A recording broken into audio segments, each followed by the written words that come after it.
मित्रों नमस्कार, मैं मनोज प्रधान अपने यूट्यूब चैनल प्रधान एकेडमी में आपका स्वागत करते हैं। आप लोगों के लिए मैं नोबेल पुरस्कार 2023 से संबंधित कुछ प्रश्न लेकर के आए हैं और उम्मीद करते हैं कि जो भी विद्यार्थी विभिन्न प्रतियोगी परीक्षाओं की तैयारी कर रहे हैं उनके लिए यह लाभदायक होगा। हम चलिए सीधे प्रश्न पर आते हैं। प्रश्न संख्या 1, नोबेल पुरस्कार की स्थापना किस वर्ष की गई थी? विकल्प है आपके सामने 1895, 1896, 1897 और 1898। इस प्रश्न का सही उत्तर है विकल्प ए 1895। दूसरा प्रश्न देखिए, नोबेल पुरस्कार की स्थापना किसने की थी? विकल्प है आपके सामने A Donald Nobel, B Alfred Nobel, C Forrest Nobel और डी रोनाल्ड नोबल। तो विद्यार्थियों इस प्रश्न का सही उत्तर है option B Alfred Nobel. Alfred Nobel ने 1895 ईस्वी में इस पुरस्कार की स्थापना की थी। अगला प्रश्न देखिए, सर्वप्रथम नोबेल पुरस्कार कब दिया गया? विकल्प है आपके सामने ए 1901, बी 1902, सी 1896 और डी 1897। इस प्रश्न का सही उत्तर है विकल्प ए 1901। अल्फ्रेड नोबेल की मृत्यु के बाद 1901 ईस्वी से नोबेल पुरस्कार दिया जाने लगा था। अगला प्रश्न देखिए, प्रारंभ में कुल कितने क्षेत्र में नोबेल पुरस्कार दिया जाता था? विकल्प है ए 7, बी 6, सी 5 और डी 8। इस प्रश्न का सही उत्तर है सी 5। प्रारंभ में यानी 1901 ईस्वी में जब नोबेल पुरस्कार की घोषणा हुई थी तब इसमें 5 क्षेत्रों में नोबेल पुरस्कार देना प्रारंभ किया गया था। अगला प्रश्न देखिए, अर्थशास्त्र के क्षेत्र में नोबेल पुरस्कार देने की घोषणा कब हुई थी? ए 1966, बी 1967, सी 1968 और डी 1969। इस प्रश्न का सही उत्तर है सी 1968। तो प्रारंभ में 1901 ईस्वी में जहां 5 क्षेत्रों में नोबेल पुरस्कार दिया जाता था, वहीं 1968 में अर्थशास्त्र के क्षेत्र में भी नोबेल पुरस्कार देने की घोषणा की गई और इस प्रकार से अब 6 क्षेत्रों में नोबेल पुरस्कार दिया जाने लगा। आज भी 6 क्षेत्रों में नोबेल पुरस्कार दिया जाता है। चलिए अगला प्रश्न देखते हैं, नोबेल दिवस कब मनाया जाता है? विकल्प है आपके सामने ए 9 दिसंबर, बी 7 दिसंबर, सी 10 दिसंबर और डी 11 दिसंबर। तो इस प्रश्न का सही उत्तर है सी 10 दिसंबर। 10 दिसंबर को अल्फ्रेड नोबेल की पुण्यतिथि के स्मृति में नोबेल दिवस मनाया जाता है। किसके स्मृति में? अल्फ्रेड नोबेल के स्मृति में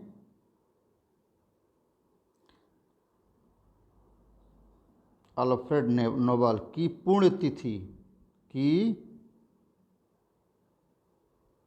पुण्यतिथि की स्मृति में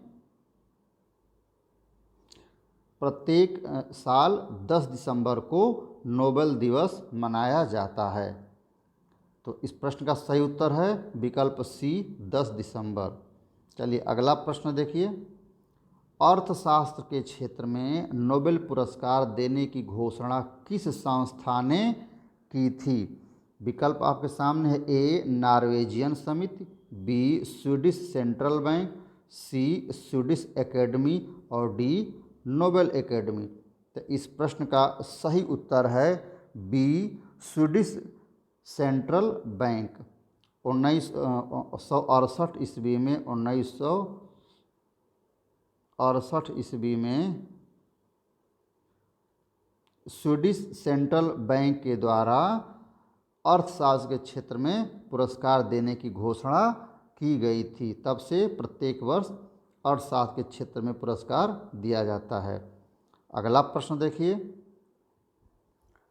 शांति के क्षेत्र में किस संस्था द्वारा नोबेल पुरस्कार की घोषणा की जाती है? विकल्प है आपके सामने, A Swedish Academy, B Nobel Academy, C Swedish Central Bank और डी नॉर्वेजियन नोबेल समिति।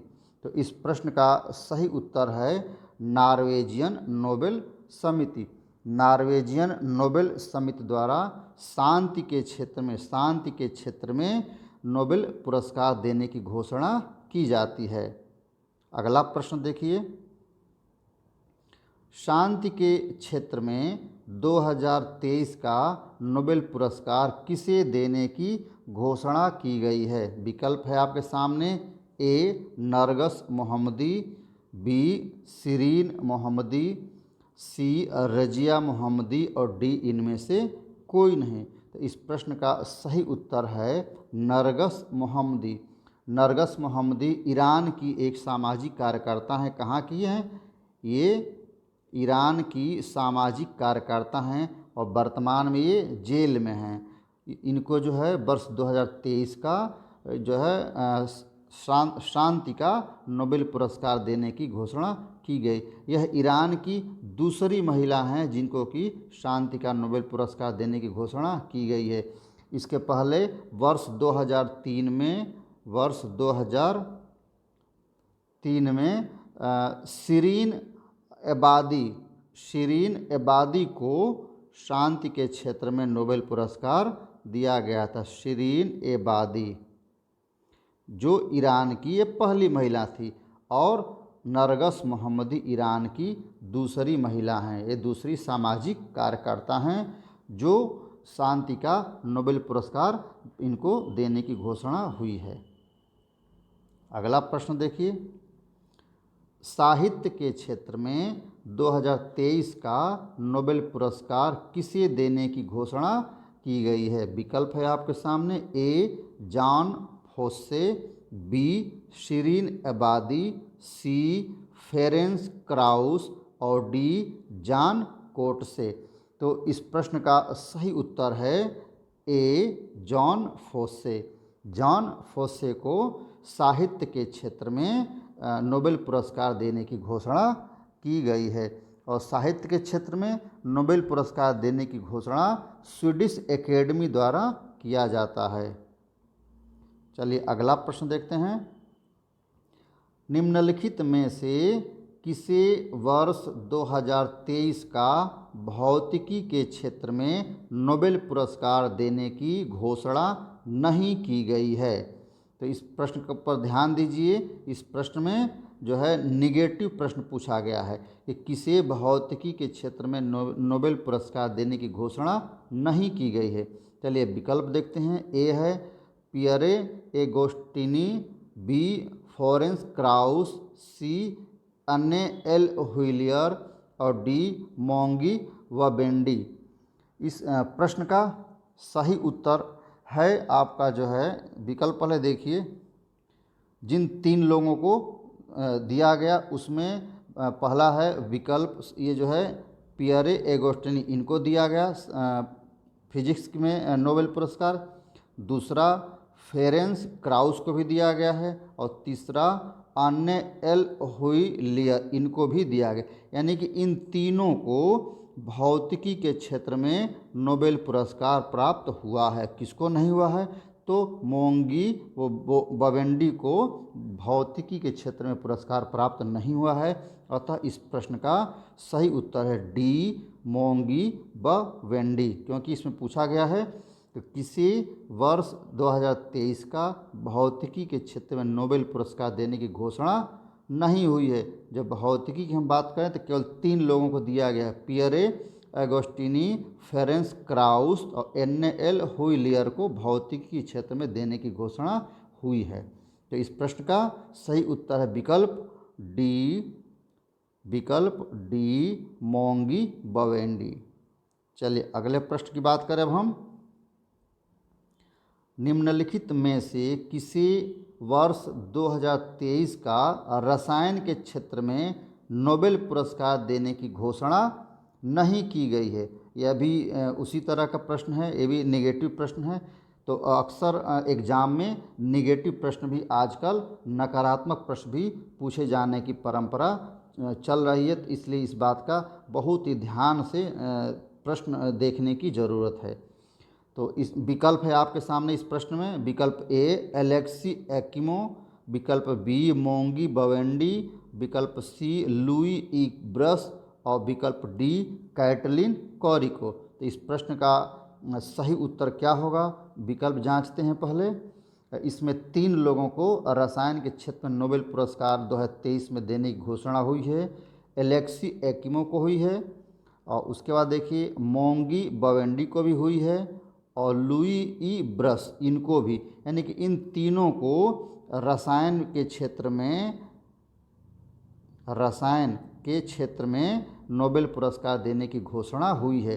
और इसमें कौन नहीं है, तो विकल्प डी यानी कि कैटलिन जो है कोरिको, ये कैटलिन कोरिको जो हैं इनको नोबेल पुरस्कार देने की घोषणा रसायन के क्षेत्र में नहीं हुई है। इसलिए प्रश्न का सही उत्तर होगा विकल्प डी कैटलिन कॉरिको। चलिए अगला प्रश्न देखते हैं। आर्थिक विज्ञान के क्षेत्र में वर्ष 2023 का नोबेल पुरस्कार किसे देने की घोषणा की गई है। अब प्रश्न है आपके, विकल्प है आपके सामने, A Claudia Goldin, B Katalin Kariko, C Louis Brus और डी इनमें से कोई नहीं। तो इस प्रश्न का सही उत्तर है ए क्लाउडिया गोल्डिन। क्लाउडिया गोल्डिन को आर्थिक विज्ञान के क्षेत्र में वर्ष 2023 का नोबेल पुरस्कार देने की घोषणा की गई है, इसलिए इस प्रश्न का सही उत्तर है विकल्प ए। अगला प्रश्न देखिए। शरीर विज्ञान एवं औषधि विज्ञान के क्षेत्र में वर्ष 2023 का नोबेल पुरस्कार किसे देने की घोषणा की गई है। विकल्प है आपके सामने, कैटलिन कॉरिको, बी ड्रू वेइसमैन, सी ए और बी दोनों और डी इनमें से कोई नहीं। तो इस प्रश्न का सही उत्तर है ए और बी दोनों, यानी कैटलिन कॉरिको और ड्रू वेइसमैन दोनों को शरीर विज्ञान और औषध विज्ञान के क्षेत्र में नोबेल पुरस्कार 2023 की घोषणा की गई है। अब अगले प्रश्न को देखते हैं। अगले प्रश्न पर आने से पहले आप लोगों से एक रिक्वेस्ट है कि इस वीडियो को देखिए, इसको लाइक करिए, सब्सक्राइब करिए और अपने दोस्त और मित्र को भी इसे शेयर करिए और इस पूरे वीडियो को देखिए, जिससे कि एग्ज़ाम में इससे पूछे जाने वाले प्रश्न का सही उत्तर आपको मिल सके। चलिए अगला प्रश्न। सबसे कम उम्र में नोबेल पुरस्कार पाने वाला व्यक्ति कौन था। बहुत ही इम्पॉर्टेंट प्रश्न है, इस पर ध्यान दीजिए कि सबसे कम उम्र में नोबेल पुरस्कार पाने वाला व्यक्ति कौन था। विकल्प है ए मलाला यूसुफजई, बी शिरीन अबादी, सी एलेस बियालियात्सकी और डी नरगस मोहम्मदी।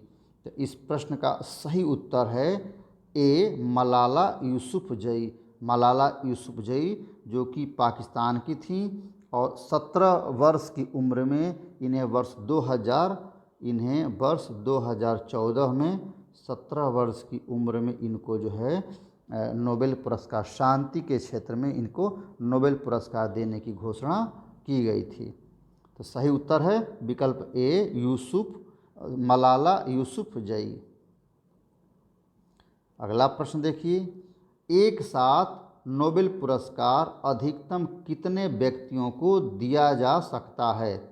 विकल्प है ए 3, बी 4, सी 5 और डी 6।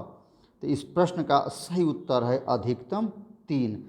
जब भी व्यक्ति की बात आती है कि व्यक्ति को अधिकतम 3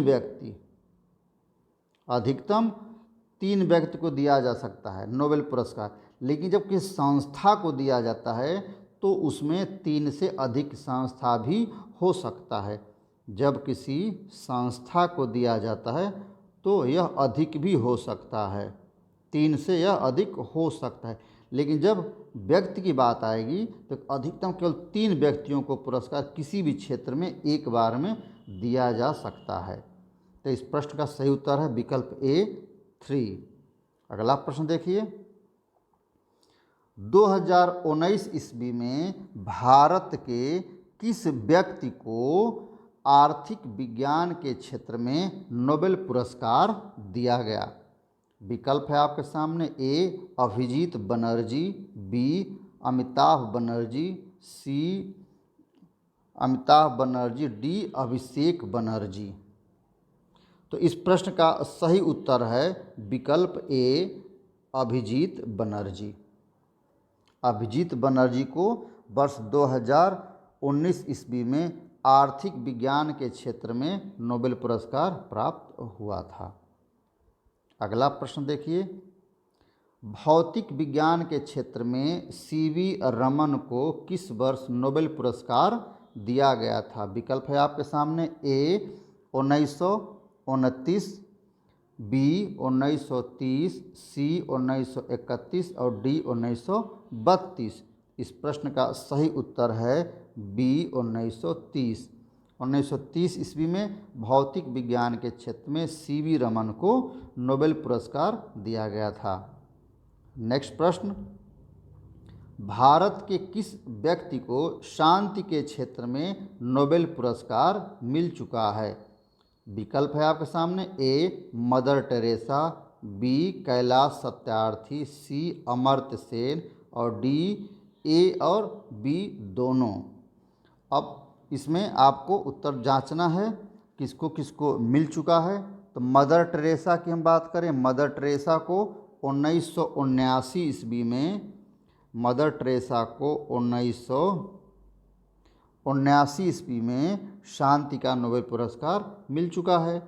कैलाश सत्यार्थी को भी 2014 ईस्वी में शांति का नोबेल पुरस्कार मिला है।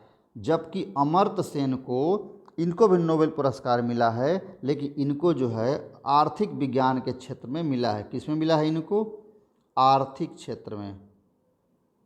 अमर्त्य सेन को आर्थिक क्षेत्र में नोबेल पुरस्कार 1998 ईस्वी में मिला था।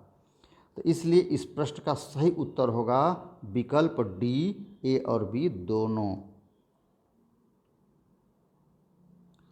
यानी भारत के मदर टेरेसा और कैलाश सत्यार्थी, इन दोनों को शांति के क्षेत्र में नोबेल पुरस्कार मिल चुका है।